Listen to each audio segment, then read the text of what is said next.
দর্শক স্বাগত জানাচ্ছি যমুনা টেলিভিশনের নিয়মিত আয়োজন প্রবাসী বাংলাদেশে। বিশ্বের বিভিন্ন প্রান্তে থাকা প্রবাসীদের খবরাখবর নিয়ে আপনাদের সাথে আছি রিশান মাহমুদ।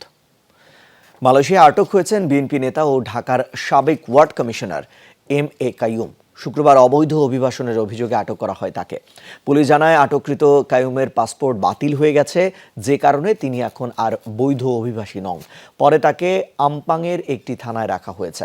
এদিকে স্বজনরা জানায় ইউএনএইচসিআর এর শরণার্থী কার্ডও রয়েছে এম.এ. কাইয়ুমের। বিষয়টি থাইল্যান্ডের ব্যাংককে জাতিসংঘের মানবাধিকার হাই কমিশনারের দপ্তরকে জানানো হয়েছে। মুক্তির জন্য সহযোগিতা চাওয়া হয়েছে সংস্থাটি। তবে এ বিষয়ে এখনো তাদের কোনো বক্তব্য পাওয়া যায়নি। ফ্রান্সের শহীদ মিনার বিতর্কে উদ্বিগ্ন প্রবাসীরা। শনিবার প্যারিস দূতাবাসে বাংলাদেশের রাষ্ট্রদূতের সঙ্গে এ বিষয়ে মতবিনিময় করেছেন তারা। বাংলাদেশ কমিউনিটির নেতারা বলেন, শহীদ মিনারের মালিকানা নিয়ে যে বিতর্কের সৃষ্টি হয়েছে তা ফরাসি কমিউনিটিতে বাংলাদেশিদের ব্যাপারে বিরূপ প্রতিক্রিয়া সৃষ্টি করবে। তাই সমস্যার দ্রুত সমাধান প্রয়োজন। পরিস্থিতি সামাল দিতে দূতাবাসকে এগিয়ে আসার আহ্বান জানান তারা। এ সময় উপস্থিত ছিলেন সোহরাব মৃধা, মঞ্জুরুল হাসান চৌধুরী সেলিম, সাত্তার আলী সুমন, দেলওয়ার হোসেন সহ আরও কয়েকজন। বাংলাদেশের ভাষা শহীদদের স্মরণে ৩ বছর আগে ফ্রান্সের তুলুজে নির্মিত হয় একটি শহীদ মিনার, কিন্তু স্বত্বাধিকারীর অনুমতি ছাড়া ওই শহীদ মিনার নির্মাণ করা হয়েছে বলেও দাবি করেছে প্রয়াত ভাস্কর নওবেরা আহমেদের স্বামী দোব্রন গেগ্রোয়ার।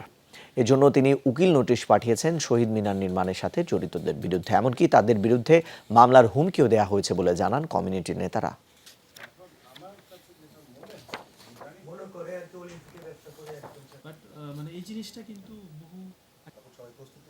কাতারে গাজাবাসীর ওপর ইসরায়েলি বর্বরতার প্রতিবাদে ওলামা সম্মেলন করেছে ইসলামী আন্দোলন বাংলাদেশ কাতার শাখা। কাতারের দোহা জাদিদে হয় এই সম্মেলন। বক্তারা বলেন, দখলদার ইহুদি সাম্রাজ্য অন্যায়ভাবে অবিচার করে চলছে। এই অত্যাচারের বিরুদ্ধে রুখে দাঁড়াতে হবে সারা বিশ্বের মুসলমানদের। পরে ইসরায়েলি হামলায় শহীদদের আত্মার মাগফিরাত কামনা করে বিশেষ মোনাজাত করা হয়। অনুষ্ঠানে প্রধান অতিথি হিসেবে আল্লামা ফরিদ উদ্দিন আল মোবারক উপস্থিত ছিলেন।